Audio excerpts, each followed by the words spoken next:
Warga Makassar yang didominasi ibu rumah tangga ini menyerbu pasar murah yang digelar di depan Monumen Pembebasan Irian Barat di Jenderal Sudirman, Makassar.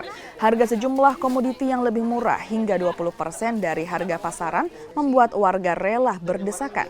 Pasar murah seperti ini jadi penolong kala harga-harga melonjak tajam jelang Idul Adha. Beli bawang putih untuk persiapan nanti. Persiapan apa? Ya Idul Adha siapa tahu masak daging.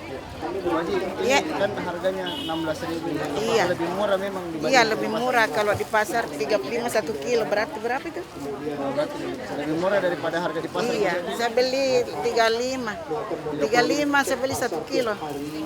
Di sini berapa ini? Berarti 32 atau lebih murah. Iya. Merupakan salah satu kegiatan kita dalam rangka mengontrol ya harga yang cenderung naik kalau ada hari besar keagamaan nasional. Dengan pasar murah ini kita harapkan ada kestabilan harga pasar di mana dalam jangkauan masyarakat. Kemudian yang kedua, kita pastikan juga bahwa para konsumen itu menikmati harga di bawah harga dasar. Karena dengan adanya hari besar keagamaan nasional ini pasti kebutuhan atau permintaan terhadap produk tertentu meningkat.